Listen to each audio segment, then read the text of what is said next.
बिस्मिल्लाहिर्रहमानिर्रहीम। आज के लेक्चर में हमने यूजेबिलिटी ह्यूरिस्टिक्स डिस्कस करना है। लास्ट टाइम लेक्चर में हम लोगों ने वेब डिज़ाइनिंग देखी थी। हमने देखा था कि हमारे पास वेबसाइट डिज़ाइन करने के लिए कौन सी स्टेजेस होती हैं। इसके अलावा हमने इंफॉर्मेशन आर्किटेक्चर और इंफॉर्मेशन डिज़ाइन पर बात की थी, और हमने ये देखा था कि हमारे पास जो वेबसाइट के डिज़ाइन होते हैं उसमें हम नेविगेशंस किस तरह से बनाते हैं, नेविगेशंस को स्ट्रक्चर किस तरह से कर सकते हैं। आज के लेक्चर में हम यूजेबिलिटी को डिटेल में देखेंगे। हम यूजेबिलिटी ह्यूरिस्टिक्स देखेंगे और हम देखेंगे कि हमारे पास यूजेबिलिटी टेस्टिंग किस तरह से होती है। तो यूजेबिलिटी होती क्या है, पहले ये चीज़ डिस्कस कर लेते हैं। यूजेबिलिटी एक्चुअली इस चीज़ को कहते हैं कि हमारा जो भी प्रोडक्ट है उस प्रोडक्ट में हमने जो फीचर्स ऐड किए हुए हैं वो हमारे यूज़र की नीड्स को किसी स्पेसिफिक कॉन्टेक्स्ट में कितनी अच्छी तरह से अकोमोडेट कर सकता है, वो हमारे प्रोडक्ट की यूजेबिलिटी डिटरमिन हो रही होती है। तो यूजेबिलिटी का मतलब ये होता है कि किसी स्पेसिफिक यूज़र ने अगर किसी स्पेसिफिक कॉन्टेक्स्ट में हमारी प्रोडक्ट से कोई स्पेसिफिक गोल्स अचीव करने हैं तो उन गोल्स को वो कितना इफेक्टिवली एफिशिएंटली परफॉर्म कर सकता है और उस परफॉर्मेंस से वो कितना सेटिस्फाई होता है, ये हमारे सिस्टम की यूजेबिलिटी डिटरमिन होती है। अगर हम यूजेबिलिटी के एलिमेंट्स की बात करें तो हमारे पास यूजेबिलिटी के 5 एलिमेंट्स होते हैं, उनको 5 E's ऑफ यूजेबिलिटी भी कहते हैं। तो यूजेबिलिटी में हमारे पास इफेक्टिवनेस डिटरमिन होती है, हम एफिशिएंसी को देखते हैं, हमने यूज़र इंगेजमेंट किस तरह से प्रोवाइड की हुई है, हम यूज़र का टॉलरेंस लेवल देखते हैं कि सिस्टम में हमारे पास जो एरर टॉलरेंस है वो हम यूज़र्स को किस तरह से प्रोवाइड कर रहे हैं, और इसके अलावा हम देखते हैं कि हमारे पास ईज़ ऑफ लर्निंग कितनी है। तो ये जो हमारे पास 5 एलिमेंट्स हैं इनको वन बाय वन देख लेते हैं कि हमारे पास इन 5 एलिमेंट्स में कौन सी चीज़ें कंसिडर होती हैं। सबसे पहला एलिमेंट जो है हमारे पास यूजेबिलिटी में वो इफेक्टिवनेस होता है। सिस्टम की इफेक्टिवनेस में हम ये चेक करते हैं कि हमारे सिस्टम में जो फंक्शंस हमने ऐड किए हैं या जो यूज़र को हम फंक्शंस प्रोवाइड कर रहे हैं, वो फंक्शंस जो हमने प्रोवाइड किए हुए हैं वो हमने उसकी प्लेसमेंट अच्छी की हुई है या नहीं की हुई है, वो अप्रोप्रिएट फंक्शंस जो हैं वो हमने किस तरह से प्लेस किए हुए हैं, अप्रोप्रिएट मैनर में प्लेस हुए हुए हैं या नहीं हुए हुए, और जो फंक्शंस हमने यूजर्स को प्रोवाइड किए हैं उन फंक्शन से रिलेटेड अप्रोप्रिएट इन्फॉर्मेशन हमने यूजर को प्रोवाइड की है या नहीं प्रोवाइड की है। अगर हमने ये वाली चीज़ें प्रोवाइड की होती हैं तो इसका मतलब ये होता है कि हमारा जो फंक्शन है, हमारे जो सिस्टम की फंक्शनैलिटीज़ और फीचर्स हैं उनकी यूज़फुलनेस ज़्यादा है। तो हम इफेक्टिवनेस के थ्रू यूज़र्स को सपोर्ट कर रहे होते हैं कि अगर उन्होंने कोई एक्शन परफॉर्म करना है या उन्होंने कोई फीचर एक्सेस करना है या कोई फंक्शनैलिटी परफॉर्म करनी है तो वो उस फंक्शनैलिटी को एक्यूरेटली परफॉर्म कर सकें। इसमें जो चीज़ें मैटर कर रही होती हैं वो ये मैटर कर रहा होता है कि आपके सिस्टम में अप्रोप्रिएट फंक्शंस हैं या नहीं हैं, आपने यूज़र को उसका गोल अचीव करने के लिए या कोई एक्शन परफॉर्म करने के लिए स्पेसिफिक फंक्शंस दिए हुए हैं या नहीं दिए हुए हैं। और अगर आप अप्रोप्रिएट फंक्शंस और स्पेसिफिक फंक्शंस दे रहे हैं तो उससे रिलेटेड इन्फॉर्मेशन आपने यूज़र को प्रोवाइड की हुई है या नहीं, और जो फंक्शंस आपने वहाँ पर स्पेसिफाई किए हैं उनके लिए जो आपने स्टेप्स परफॉर्म करवाने हैं या जो फंक्शंस जो आपने डिज़ाइन किए हुए हैं उसको आपने सही से ऑर्गेनाइज किया है अप्रोप्रिएट मैनर में या नहीं डिज़ाइन किया है। तो इफेक्टिवनेस जो होती है ना, इसको हम कहते हैं it is about doing the right things. तो आपने यूज़र को उसके गोल अचीव करवाने के लिए right step of actions provide करने होते हैं, या यूज़र को आपने फैसिलिटेट करना होता है कि अगर उसने कोई एक्शन परफॉर्म करना है तो वो कितना एक्यूरेटली उस फंक्शन को परफॉर्म कर सकता है। इफेक्टिवनेस में हम ये देखते हैं कि हमारे पास जो यूज़र है अगर उसने कोई भी काम करना है तो उस काम को करने के लिए यूज़र को कितनी एफर्ट पुट करनी पड़ रही है, कितना अमाउंट ऑफ टाइम यूज़र को उसके अंदर स्पेंड करना पड़ रहा है। अगर अमाउंट ऑफ टाइम ज़्यादा लग रही है, एफर्ट ज़्यादा लग रही है, तो इसका मतलब ये होता है कि हमारा जो सिस्टम है उसकी एफिशिएंसी कम है। तो आपका यूज़र जो भी एक्शंस परफॉर्म कर रहा होता है वो एक्शंस कितने अच्छे तरह से परफॉर्म करता है, इसको हम कहते हैं ये हमारे पास एफिशिएंसी होती है। तो अगर हमारे पास बेस्ट पॉसिबल मैनर में यूज़र वो वाला एक्शन परफॉर्म करता है with less wastage of time और एफर्ट, तो हमारे सिस्टम की एफिशिएंसी ज़्यादा होती है। एफिशिएंसी को कहते हैं कि हमारे पास एफिशिएंसी का मतलब ये होता है कि हमारा जो यूज़र है वो सही काम कर रहा है, डूइंग थिंग्स राइट होता है इसमें। तो एफिशिएंसी में हम with respect to the amount of time और अमाउंट ऑफ एफर्ट हम देख रहे होते हैं कि हमारा यूज़र जो है वो अगर कोई स्पेसिफिक फंक्शन परफॉर्म करता है तो उसमें उसे कितनी एफर्ट पुट करनी पड़ती है। नेक्स्ट हमारे पास इंगेजमेंट होती है। इंगेजमेंट का मतलब ये होता है कि हमारे पास क्वालिटी ऑफ यूज़र एक्सपीरियंस क्या है, यानी कि हमारा जो यूज़र है उसको हमने अपने सिस्टम का जो भी एक्सपीरियंस करवाना है वो एक्सपीरियंस हमारे यूज़र का किस तरह का है। अगर तो वो प्लेजेंट एक्सपीरियंस होता है और उसने जो भी काम इंडस्ट्री में करना होता है वो उसकी अकॉर्डिंगली वो कर रहा होता है, तो इसका मतलब ये होता है कि हमारा जो यूज़र है ना वो हमारे सिस्टम के साथ इंगेज्ड है। इंगेजमेंट को हम in terms of HCI sense of flow भी कहते हैं। सेंस ऑफ फ्लो का मतलब ये होता है कि आपका यूज़र अगर एक स्पेसिफिक फ्लो में कोई काम कर रहा है तो उसी फ्लो के अंदर ही उसे हम वो वाला काम प्रोवाइड करेंगे, तो यूज़र जो है उसे एक सेंस ऑफ इंगेजमेंट फील होती है कि यूज़र ने ये वाला काम जो है वो गुड क्वालिटी के साथ किया है, यूज़र एक्सपीरियंस की क्वालिटी इम्प्रूव हुई है और जो कंप्यूटर के साथ उसके इंटरेक्शन है वो बेटर हुए हैं। इंगेजमेंट जो है ना ये गेम्स के अंदर या जब हम मूवीज़ या वीडियोज़ वगैरह बना रहे होते हैं तो उसके अंदर ये वाली चीज़ें बहुत ज़्यादा मैटर करती हैं, स्पेशली जब हम गेम्स बना रहे होते हैं। तो अगर हमारा यूज़र हमारी गेम के साथ इंगेज नहीं होगा, उसको यूज़र एक्सपीरियंस जो है वो अच्छा नहीं मिलेगा, उसको क्वालिटी नहीं प्रोवाइड करेंगे, तो हमारा जो यूज़र है वो हमारी गेम से या हमारे सॉफ्टवेयर्स के साथ इंटरेक्ट करते हुए प्रॉब्लम फील करेगा। इसी टर्म को ना गेम्स की टर्मिनोलॉजी में या जब भी हम स्पोर्ट्स पीपल की बात करते हैं ना तो वो कहते हैं बीइंग इन द जोन। इसका मतलब ये होता है कि आप अपने आप को उस पर्टिकुलर एनवायरनमेंट का पार्ट समझ रहे होते हैं और अगर आप उसको पार्ट समझना शुरू करते हैं तो इसका मतलब ये होता है कि आपका जो यूज़र एक्सपीरियंस होता है ना उसकी क्वालिटी बेटर होना स्टार्ट हो जाती है। जो हमारे पास नेक्स्ट एलिमेंट है यूजेबिलिटी का वो है हमारे पास एरर टॉलरेंस। एरर टॉलरेंस को हम रोबस्टनेस के साथ भी कंपेयर करके देख सकते हैं। तो एरर टॉलरेंस में हम ये देखते हैं कि हमारे पास जो यूज़र है अगर तो कोई एरर अकर हो गया है तो उस एरर से यूज़र कितनी जल्दी रिकवर कर सकता है। अगर तो वो ज़्यादा जल्दी रिकवर कर लेता है तो इसका मतलब ये है कि आपके सिस्टम में एरर टॉलरेंस ज़्यादा है।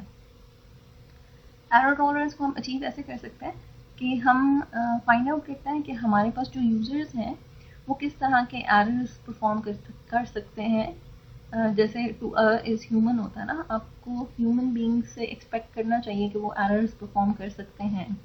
तो हम फाइंड करते हैं कि नंबर ऑफ़ एरर्स क्या है, टाइप ऑफ एरर क्या है, किसी एरर की सिविरिटी क्या हो सकती है। तो इन सारे एरर्स की बेसिस पे हम यूज़र्स को ऐसी सिचुएशंस में वार्निंग देते हैं कि हमारे पास जो आपने यूज़र ने अगर कोई एक्शन परफॉर्म किया है तो वो जो एक्शन परफॉर्म उसने किया है वो उसने ठीक परफॉर्म किया है या उससे कोई एरोनियस सिचुएशन राइज कर सकती है। अगर तो कोई एरोनियस सिचुएशन राइज कर सकती है तो इसका मतलब ये है कि हमें यूज़र को इन्फॉर्म करना चाहिए और यूज़र को हेल्प आउट करना चाहिए कि वो किसी एरर से जल्दी रिकवर कर सके। फॉर एग्ज़ाम्पल अगर आप फाइल्स अपलोड करने की ऑप्शन देते हैं अपने सिस्टम के अंदर तो हो सकता है कि आपका जो यूज़र है वो उसके ऊपर कोई ऐसी फाइल अपलोड करने की कोशिश करें जिसकी एक्सटेंशन आपका सिस्टम सपोर्ट नहीं कर रहा होता, तो ये कॉमन एरर है। तो आप अपने यूज़र्स को इन्फॉर्म कर सकते हैं कि आप यहाँ पे सिर्फ PDF फाइल्स अपलोड कर सकते हैं या .docx की फाइल जो है वो अपलोड कर सकते हैं। नेक्स्ट जो हमारे पास ई होता है एलिमेंट ऑफ यूजेबिलिटी, वो हमारे पास ईज ऑफ लर्निंग होता है। इसको लर्नेबिलिटी भी कहते हैं। लर्नेबिलिटी in terms of new users हम लोग स्पेसिफाई करते हैं। तो लर्नेबिलिटी में हम ये देखते हैं कि हमारे जो भी न्यू यूज़र्स आ रहे हैं उन्होंने अगर फर्स्ट टाइम हमारे सिस्टम को यूज़ किया है तो उनका इंटरेक्शन उसके साथ कैसा रहा है, उसके अंदर जो उन्होंने एक्शंस परफॉर्म किए हैं, जो उसकी परफॉर्मेंस है वो किस तरह की परफॉर्मेंस रही है। तो हमारे पास न्यू यूज़र्स अगर कोई भी गोल अकम्प्लिश करना चाह रहे होते हैं तो हम ये डिटर्मिन करने की कोशिश करते हैं कि उन्होंने जो भी गोल अचीव करना है, जो भी एक्शन परफॉर्म करना है, जो भी फंक्शनैलिटी परफॉर्म करनी है वो उसको कितना ईजीली परफॉर्म कर सकते हैं और फिर नेक्स्ट फ्यूचर विजिट्स में वो उसको ज़्यादा ईजीली परफॉर्म कर पाते हैं या नहीं कर पाते हैं। ये हमारे पास लर्नेबिलिटी होती है। तो यूजेबिलिटी में लर्नेबिलिटी को भी हम कंसिडर करते हैं। अगर तो हमारे पास न्यू यूज़र्स हमारे सिस्टम को स्टार्टिंग में ही ज़्यादा इजीली यूज़ करना शुरू कर देते हैं या ज़्यादा इजीली लर्न कर लेते हैं तो इसका मतलब ये होता है कि हमारे पास जो यूजेबिलिटी है वो सिस्टम की ज़्यादा है। हम जब भी यूजेबिलिटी की बात करते हैं तो हमारे पास यूजेबिलिटी को डिटर्मिन करने के लिए कुछ गोल्डन रूल्स और ह्यूरिस्टिक्स होते हैं। ह्यूरिस्टिक्स जो है ना वो बेसिकली हम कहते हैं हमारे पास कुछ रूल्स ऑफ थंब होते हैं, यूजर एक्सपीरियंसेस होते हैं या किसी डोमेन एक्सपर्ट से हम ये सारे के सारे रूल्स जो है वो स्पेसिफाई करवा रहे होते हैं। तो ये हमें गाइडलाइंस प्रोवाइड करती हैं किसी भी स्पेसिफिक थिंग को अचीव करने के लिए। तो यूजेबिलिटी को अचीव करने के लिए हमारे पास जो गोल्डन रूल्स होते हैं, उसमें जो फेमस गोल्डन रूल्स है वो Shneiderman's 8 golden rules of interface design है, और Norman 7 principles for transforming difficult task into simple ones है। तो नॉर्मन के जो 7 प्रिंसिपल्स हैं वो हमें ये बताते हैं कि अगर हमारे पास कोई डिफिकल्ट टास्क है तो उसको हम सिंपल टास्क में कैसे कन्वर्ट कर सकते हैं। और श्नाइडरमैन के जो 8 गोल्डन प्रिंसिपल्स हैं ये हमें इंटरफेस डिज़ाइनिंग के बारे में फैसिलिटेट करते हैं कि हम इंटरफेसेस को किस तरह से डिज़ाइन कर सकते हैं कि हमारे जो इंटरफेसेस हैं उसकी यूजेबिलिटी ज़्यादा हो जाए। तो हम वन बाय वन दोनों रूल्स को देख लेते हैं कि इनके अंदर कौन कौन से स्पेसिफिक प्रिंसिपल्स हैं। श्नाइडरमैन के जो 8 गोल्डन प्रिंसिपल्स होते हैं उसमें सबसे पहला प्रिंसिपल है हमारे पास strive for consistency. Second principle है enable frequent users to use shortcuts. Third one is offer informative feedback. Fourth में हम क्या करते हैं कि हम डायलॉग्स डिज़ाइन कर रहे होते हैं। फिफ्थ प्रिंसिपल में श्नाइडरमैन जो है वो ये कहते हैं कि हमारे पास एरर प्रिवेंशन और सिंपल एरर हैंडलिंग होनी चाहिए। इसके अलावा हमारे पास इजी रिवर्सल ऑफ एक्शंस होने चाहिए कि यूज़र अगर कोई रॉन्ग एक्शन परफॉर्म कर देता है तो इजीली वो इस एक्शन को रिवर्स कर ले। इसके अलावा सेवंथ प्रिंसिपल हमारे पास होता है support locus control of actions. Then हमारे पास होता है reduce short term memory load. तो ये इसमें जो हमारे पास फर्स्ट वाला रूल है स्ट्राइव फॉर कंसिस्टेंसी, इसमें क्या होता है कि हम यूज़र को जितने भी एक्शन सीक्वेंसेस दे रहे होते हैं या यूज़र को जो इंटरफेस दे रहे होते हैं उसमें जो हमारे पास लेआउट्स होते हैं या जो टर्मिनोलॉजीज होती हैं या जो कमांड्स हम यूज़ कर रहे होते हैं, इन सारों में हमें कंसिस्टेंट रहना होता है। यानी कि आपने सीक्वेंस ऑफ एक्शन सेम रखना है, आपने सेम नंबर ऑफ स्टेप्स के थ्रू ही सारे काम करवाने हैं। आप उसके अंदर ज़्यादा चीज़ें ऐड नहीं कर सकते कि आपने एक चीज़ के लिए एक तरह से एक्शन परफॉर्म करवाया और दूसरी चीज़ के लिए दूसरी तरह से एक्शन आप परफॉर्म करवा रहे हैं। इसके अलावा जो आपके पास लेआउट है वो सेम होना चाहिए, आपके पास कलर्स कंसिस्टेंट होने चाहिए, आपको फ़ॉन्ट स्टाइल्स कंसिस्टेंट रखने चाहिए। आप अगर यूज़र की अट्रैक्शन के लिए फ़ॉन्ट स्टाइल्स चेंज कर रहे हैं तो वो थ्रू आउट द एप्लीकेशन आपके पास उसी तरह के लेआउट्स होने चाहिए। आप जो टर्मिनोलॉजीज़ यूज़ कर रहे होते हैं अगर वो लेमैन टर्मिनोलॉजीज़ हैं तो फिर आपको पूरी एप्लीकेशन के अंदर लेमैन टर्मिनोलॉजीज़ ही यूज़ करनी है। अगर आप बिजनेस स्पेसिफिक टर्मिनोलॉजीज़ यूज़ कर रहे होते हैं तो फिर आपको through out the application business terminologies he use करनी चाहिए। नेक्स्ट वाला जो रूल है वो हमारे पास है enable frequent users to use shortcuts. हमारे पास जो यूजर्स होते हैं वो हमारे सिस्टम को अगर यूज़ कर रहे होते हैं और वो ज़्यादा फ्रीक्वेंटली यूज़ कर रहे होते हैं, यानी कि हमारे सिस्टम के साथ उनका इंटरेक्शन ज़्यादा होता है, तो इसका मतलब ये होता है कि हमारे वो वाले यूज़र्स जो हमारी एप्लीकेशन को ज़्यादा यूज़ कर रहे हैं उसके ऊपर ज़्यादा काम कर रहे होते हैं, और अगर वो ज़्यादा काम कर रहे होते हैं तो उनके हमें शॉर्टकट्स प्रोवाइड करने चाहिए। जैसे हमारे पास स्पेशल की सीक्वेंसेस होते हैं, जैसे हम कोई भी रेगुलर टास्क परफॉर्म करवाना चाहते हैं या कोई रेगुलर एक्शन परफॉर्म करवाना चाह रहे होते हैं तो उसके लिए हमारे पास कोई शॉर्टकट कीज़ होनी चाहिए। तो ये जो शॉर्टकट कीज़ होती हैं ये हमारे यूज़र्स को हेल्प कर रही होती हैं कि हमारे अगर फ्रीक्वेंट यूज़र्स हैं और वो हमारे सिस्टम के साथ फ्रीक्वेंटली इंटरैक्ट करते हैं तो वहाँ पे वो जो फंक्शंस परफॉर्म कर रहे होते हैं वो उन फंक्शंस के लिए कोई स्पेसिफिक की जो है वो आप उनके साथ एसोसिएट कर देते हैं। जैसे अगर आपने प्रिंट लेना है तो उसके लिए आप शॉर्टकट की जो है वो कंट्रोल पी प्रेस कर सकते हैं, तो आपका जो सिस्टम है वो आपको प्रिंट जनरेट करके दे देता है। तो अगर आपने शॉर्ट की सीक्वेंसेस उसके अंदर रखे हुए हैं तो इसका मतलब ये है कि आपका जो यूज़र है वो आपकी प्रोडक्ट को ज़्यादा इजीली यूज़ कर सकता है और आपकी प्रोडक्ट की यूजेबिलिटी इंक्रीज हो सकती है। नेक्स्ट जो हमारे पास इसके अंदर रूल है वो है हमारे पास ऑफर इंफॉर्मेटिव फीडबैक। इसका मतलब ये होता है कि हमारे यूज़र्स ने जो भी एक्शंस परफॉर्म करने होते हैं उन एक्शंस के अकॉर्डिंगली हमें उन्हें फीडबैक प्रोवाइड करना होता है, ताकि हमारे जो यूज़र्स हैं वो कंफ्यूज ना होते रहें कि उन्होंने जो एक्शन परफॉर्म किया है वो एक्शन परफॉर्म हुआ भी है या नहीं हुआ है। जैसे आप अगर एटीएम मशीन्स के थ्रू ट्रांजेक्शन कर रहे होते हैं, किसी और के अकाउंट में पैसे ट्रांसफ़र कर रहे होते हैं, तो आपको स्क्रीन के ऊपर ट्रांसफ़र के बाद एग्जैक्टली नज़र आना चाहिए कि आपने जो अमाउंट ट्रांसफ़र की है वो अमाउंट ट्रांसफ़र हो गई है या नहीं हुई है। या जैसे आपको एक टेक्स्ट मैसेज आ जाता है कि आपने जो अमाउंट ट्रांसफ़र की है वो आपके रिक्वायर्ड बैंक अकाउंट में इतनी अमाउंट आपने ट्रांसफ़र की है। तो ये हम यूज़र्स को फीडबैक प्रोवाइड कर रहे होते हैं। या आपका जो यूज़र है वो अगर अपलोड के बटन पे अपलोड के ऑप्शन प्रेस करता है तो इसका मतलब ये होता है कि अगर आपके यूज़र की फ़ाइल अपलोड हो गई है तो आपको उसको सक्सेसफुल अपलोडिंग का एक मैसेज डिस्प्ले करवाना चाहिए, ताकि यूज़र्स जो है उनको अप्रोप्रिएट फीडबैक मिल रहा हो इन्फॉर्मेटिव, इन्फॉर्मेटिव फीडबैक मिल रहा हो कि अगर यूज़र ने कोई एक्शन परफॉर्म किया है तो वो एक्शन परफॉर्म हो गया है या नहीं हुआ है। देन हमारे पास जो नेक्स्ट वाला रूल होता है वो होता है हमारे पास design dialogues to yield closures. ये जो हमारे पास ये वाला रूल है, ये रूल भी हमारे पास फीडबैक की तरह ही होता है, लेकिन हमने इसको सेपरेट इसलिए किया है ताकि हमारे जो यूज़र्स हैं उनको at the end of a specific function उनको पता होना चाहिए कि उन्होंने ये जो स्पेसिफिक टास्क है ये परफॉर्म कर लिया है और ये कंप्लीट हो गया है। तो जब यूज़र कोई भी टास्क कंप्लीट कर लेता है तो आप उसके लिए अगर कोई डायलॉग डिज़ाइन करते हैं या यूज़र को कोई इन्फॉर्मेशन प्रोवाइड करते हैं तो उसका मतलब ये होता है कि यूज़र को पता चल जाता है कि उसने सक्सेसफुली कोई टास्क अचीव कर लिया है। नेक्स्ट जो हमारे पास रूल है वो हमारे पास है offer error prevention and error handling. Error prevention और एरर हैंडलिंग में ये होता है कि आप यूज़र्स को किसी भी तरह की मिस्टेक करने से आप प्रिवेंट कर रहे होते हैं, यानी कि आपके डिज़ाइन इस तरह के होने चाहिए कि यूज़र्स जो हैं उनके पास चांसेस कम हो कि वो कोई मिस्टेक कर सकते हैं। एरर प्रिवेंशन में ये होता है। और एरर हैंडलिंग में ये होता है कि अगर यूज़र ने बाय एक्सीडेंट कोई भी एरर कर दिया है तो आप उस यूज़र को इन्फॉर्मेशन दे रहे होते हैं या इंस्ट्रक्शंस दे रहे होते हैं कि ये वाला अगर गलत काम हो गया तो आप इसे रिकवर किस तरह से कर सकते हैं। तो एरर प्रिवेंशन और एरर हैंडलिंग हमारे पास सिस्टम की यूजेबिलिटी को इंक्रीज कर रहे होते हैं।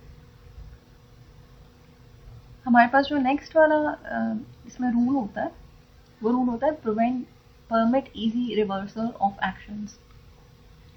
इजी रिवर्सल ऑफ एक्शंस में क्या होता है कि हमारे पास जो यूजर्स होते हैं अगर वो अपने किसी एक्शन को रिवर्स करना चाह रहे होते हैं तो आप उनको easy reversal of actions perform करने की फंक्शनैलिटी दे रहे होते हैं। जैसे अगर आप ऑनलाइन शॉपिंग कर रहे हैं तो आप कार्ट के अंदर बहुत सारी चीज़ें ऐड कर सकते हैं, तो आपको यूज़र को ये ऑप्शन देनी चाहिए कि वंस आपकी कार्ट में बहुत सारे आइटम्स ऐड हो गए हैं और एट द एंड अगर यूज़र जो है वो ये चाहता है कि अपने ऑर्डर को फाइनलाइज करने से पहले वो अपनी कार्ट में से आइटम्स को निकाल दे तो आपको उसे वहाँ पे ऑप्शन देनी चाहिए कि वो कार्ट के अंदर से आइटम्स को निकाल सके। तो आपके जो यूज़र्स होते हैं अगर वो कोई भी अपना एक्शन रीड अनडू करना चाह रहे होते हैं तो किसी प्रीवियस स्टेट पे जाना चाह रहे होते हैं तो आपको यूज़र्स को ये वाली फंक्शनैलिटी देनी चाहिए, यूज़र को ये कंट्रोल देना चाहिए कि आपका जो यूज़र है वो किसी प्रीवियस स्टेट पे अगर जाना चाह रहा है तो वो उस प्रीवियस स्टेट पे जा सकता है। इस प्रिंसिपल में ये जो हमारे पास प्रिंसिपल होता है support internal locus of control, इस प्रिंसिपल में हमारे पास ये जो टर्मिनोलॉजी है लोकस ऑफ कंट्रोल, ये हमारे पास पर्सनालिटी साइकोलॉजी में लोकस ऑफ कंट्रोल जो टर्म यूज़ होती है ना वो इसलिए यूज़ होती है कि जो लोग होते हैं वो ये बिलीव करते हैं कि वो जो काम कर रहे हैं उसके आउटकम्स के ऊपर उनका पूरा कंट्रोल है।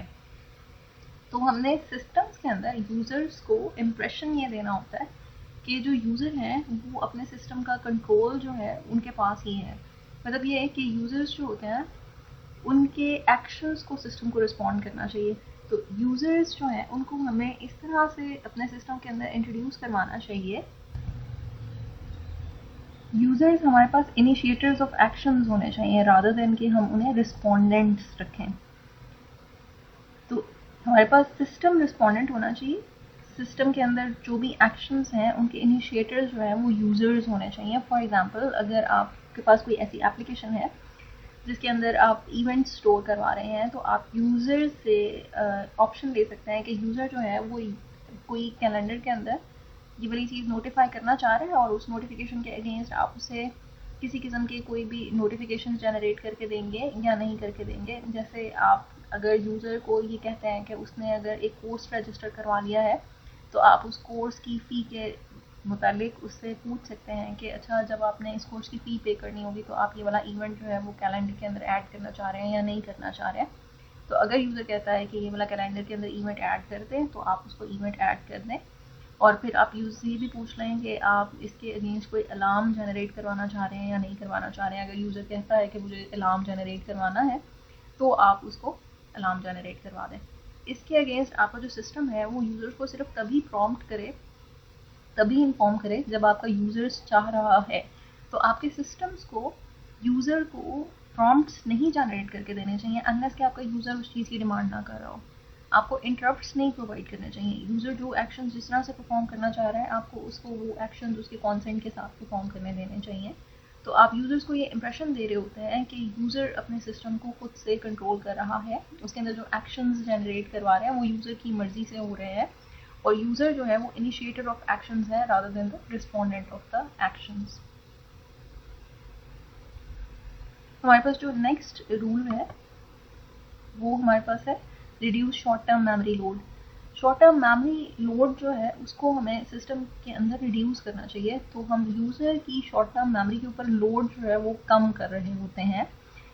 फॉर एग्जांपल हमारे पास एक रूल होता है जिसमें हम कहते हैं कि हमारे पास जो यूज़र्स होते हैं उनको चीज़ों को रिकॉग्नाइज करना ज़्यादा आसान होता है इंस्टेड ऑफ कि वो रिकॉल करना शुरू करते हैं।